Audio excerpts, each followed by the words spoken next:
Okay, thank you, Vesa. And yes, today we're going to see how we can consume MCP tools from a custom engine agent to extend Microsoft 365 Copilot.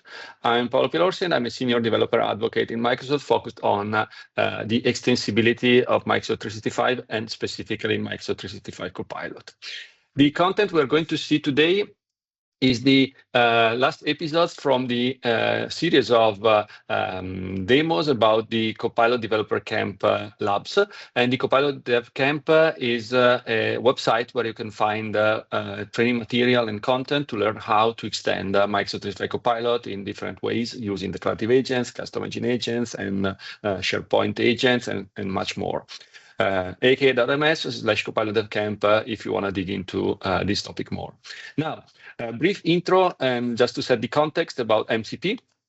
MCP stands for Model Context Protocol, and it is an open source standard that we can use nowadays to connect agents to external platforms and tools to execute specific actions, to retrieve data, to update data, to, generally speaking, interact with external systems in a really smart way, because we rely on AI to determine what are the right tools for the prompt provided by the user. We can make a metaphor and we can think about MCP as a universal plug that we use as a USB plug to connect our devices to external devices. And we do the same from an agent perspective to connect our agents to external systems. And with MCP, we can, from a developer perspective, we can have a really easy life consuming those external systems and tools and capabilities, simply providing a connection to the MCP server and letting the orchestrator and the AI model understand what is the right tool to use. From an architectural perspective, whenever we rely on MCP, we have an MCP host, which is, for example, Microsoft 365 Copilot or GitHub Copilot or any other chat-based AI system or IDE that we want to rely on. And inside of that, we have an AI model, indeed, as well as an orchestrator, and we have an MCP client. The MCP client is the component responsible of creating and handling the connection, the one-to-one connection with the MCP server on the other side of the wire. The MCP server is the one providing tools, resources, and prompts. Tools are actual actions. So stuff that we ask the MCP server to do on our behalf. The resources are data that we can retrieve and use, and the prompts are prompts built on top of the resources and tools that we have available through the MCP server. On the wire, we can use the standard I/O local protocol if we run the MCP server locally. But if we are in a scenario where we want to provide the MCP capabilities inside an agent built, for example, in Microsoft 365 Copilot, we can rely on the streamable HTTP protocol. Behind the scenes, we always have a JSON RPC 2.0 message schema for describing all of the messages on the wire. And from a security perspective, we can have anonymous API key or open authorization in place to secure the consumption of our MCP server. Now, when it comes to custom engine agents, which, as a reminder, are those agents that are built on an AI stack of our choice. So whenever we create a custom engine agent, we choose the AI model, the large language model, or generally speaking, could be even a small one. So the AI model and the orchestrator. And we then build our own solution with our own AI stack. So we are not forced to use any out-of-the-box available AI model or orchestrator, but we build our own solution. In a custom engine agent, if we want to rely on MCP, we can simply and easily use the MCP SDKs. There are plenty of SDKs available for the different development frameworks. Now we are going to see an example based on .NET and C#, but you can use TypeScript, you can use Python, and many more options. You need to create an MCP client object instance. And then you have at least a couple of options. One is to simply configure the tools available through the MCP server and tools that you can retrieve using the MCP client. You can configure them as the tools in your agent through the agent framework SDK, or you can precisely target the tools that you want to make available through your agent, and as such, you can, for example, create dedicated plugins, and you can plug those plugins into the agent framework architecture of your custom engine agent, which is actually the option we're going to see in this demo, in the upcoming demo. So let's move to the demo environment and let's have a look at how to implement such a solution. So first of all, this is the lab I'm referring to in this community demo. It is the lab number 7 and the last one in the series of labs about building custom engine agents available in the Copilot camp. And here you can see, and I'm going to share in the chat also the link, all of the available SDKs for the MCP protocol. As you can see, we have plenty of options. So despite I will show you a .NET solution, you are not forced to use .NET only. You can choose almost whatever framework you like, as you can see from this wide list. So, like usual, first of all, let's have a look at the agent in action, and then let's see how I implemented it. So from an end user perspective, we keep on working on an agent that we have seen already in other community demos in this series of demos. And this is the insurance agent that we use for an hypothetical Java insurance company, where we want to handle the claim filed by our customers in this hypothetical insurance company. So a customer will file a claim, and then we can use the agent to process the content of the claim, to evaluate the pictures submitted by the customer, and stuff like that. But we can also do stuff like, for example, in this hypothetical demo, we have an external system that we use to manage all of the claim adjusters of our insurance company. So whenever we have a claim, we need to assign a claim adjuster to the claim we are processing, so that the claim adjuster can then process the claim and do all of the interactive stuff and work with the customer and with the car repair service if it is a car crash and stuff like that. So we have an external system which is providing the data about the claim adjuster, but we also have an MCP server that we use to make all of these information available to our custom engine agent, which is provided through the user experience of Microsoft 365 Copilot. So for example, and let me rely on some prompt that I have right here, I can get a specific claim from the system providing the ID of the claim, and right now my custom engine agent, which internally relies on the GPT-4 model from an AI model perspective and relies on agent framework to build the orchestrator, is retrieving the information from the knowledge base of the custom engine agent, which is right now a custom knowledge base stored on Microsoft Azure. Once I've got all of the information about the claim, including eventually pictures coming out from the Azure Blob Storage and stuff like that,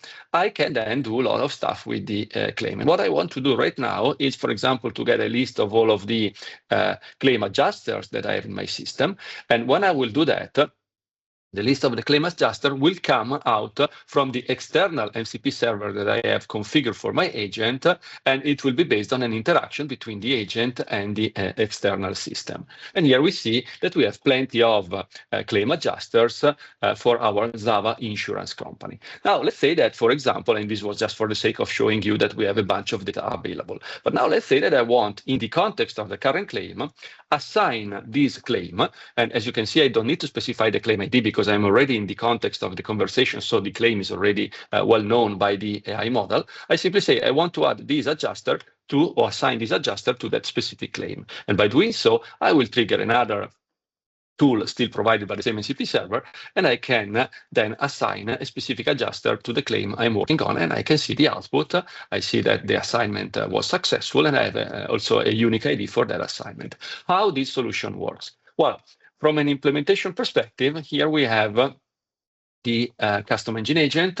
So let me switch here and let me show you what we have. So first of all, in the custom engine agent inside the program.cs file that we use to start up all of the services of our .NET solution, I registered an instance of the MCP client instance as a service. So we are working with dependency injection. And here I simply configure my MCP server URL so that I can make it dynamic in the configuration of my agent. I use the HTTP client transport for MCP, and then I register, oops, sorry about that, wrong click. I register the the MCP client instance so that it will be available whenever I need it, which means that, for example, in the constructor of my agent, which, as I said, is a .NET-based and C#-based agent, this is just a Java insurance agent class, which inherits from agent application. In the constructor, using dependency injection, I can get an instance of the MCP client that I registered as a service inside my application. Why do I need to register the MCP client? Well, because when I'm in the actual implementation of my agent, when I create an instance of the agent that I'm going to use to interact with the user, I can then create a specific plugin using the extensibility paradigm of agent framework, and I can create an instance of a class which I define and which is called claim adjuster plugin, and I will provide the MCP client instance to that class so that the plugin will be able to interact with my remote MCP server using the MCP client, which is available through the MCP SDK for .NET. So that once I've created an instance of my plugin, I can also tell to the agent that I want to register one or more tools. And specifically here, I'm saying that in my agent, I want to register a couple of tools. One is to list all of the claim adjusters, and another one is to assign a claim adjuster to a specific claim, which are exactly the tools that I showed you before in action while using my agent. Another option that you have, if you like, is also to add to the collection of tools of your agent the list of MCP tools that you can dynamically retrieve through the MCP client, and just let the agent and the orchestrator find the best match for the prompt of the user. Actually, in my scenario, I decided to be really focused on my goal. So in the instructions of the agent, I said to list the claim adjuster, use this specific method in this specific plugin. And when listing claim adjusters, always try to use the country of the current claim, try to use the claim type that is defined for the current claim, and so on and so forth. And that's why in my prompt before, I explicitly asked to the agent to give me all of the claim adjuster no matter what, because otherwise the list would have been way smaller, because it would have been only the list of claim adjuster in the country and for the claim type that the claim I was working on was about. Then I also can specify what kind of information I want to retrieve and a bunch of additional instructions to instruct the agent about how to behave with my specific tool. As well as when it comes to assigning a claim adjuster to a claim, I can specify that I want to rely on this specific method in the same plugin. So let's have a look at the plugin itself. The plugin is just a .NET type, the .NET class. In the constructor, as you can expect and as you can imagine, I get the instance of the MCP client that I created before. And then in the actual implementation of the plugin itself, for example, in the list claim adjusters async method, I simply rely on the MCP client. I use the call tool async method, which is provided by the MCP SDK. I say that this is the tool I want to invoke, and I can also provide a set of additional parameters, like, for example, the area and the country of the claim I'm processing right now, accordingly to the instruction that I gave to the agent. And as such, when I get back a response from the MCP server, I can then simply serialize the response into a JSON object, which will be processed by the AI model that is handling the intelligence behind the scene of my custom engine agent, and I can do the magic happen. The same applies for the assign claim adjuster async. Here, I simply invoke yet another tool provided by the MCP server, and again, I reply back with the JSON serialized answer, which will include the output of the assignment of an adjuster to the specific claim I'm working with. And here I will provide the claim ID and the adjuster. And as you can see, this method will accept these two input arguments. And the agent is smart enough that when I say to assign a claim adjuster, use this method in this plugin, the agent will automatically understand and provide the actual value for the input arguments in the method invocation of my plugin method. So really smooth and really a smart way of working. As I said, another option is to register all of the tools, no matter what, and then let the agent find the right tool based on the user prompt. So let me go back very quickly to the slide deck. A few useful links that I already copy and pasted in the chat as well. The Model Context Protocol GitHub repo. From there, you can find all of the SDKs, all the documentation, and all the useful information about MCP in general. If you want to dig into the topic we cover now, it is Lab 07, the target for you. So AKMS/Copilot.camp BIF07. And generally speaking, all of the content about extending Copilot with code is available at Copilot.camp, so ak.ms/Copilot.camp.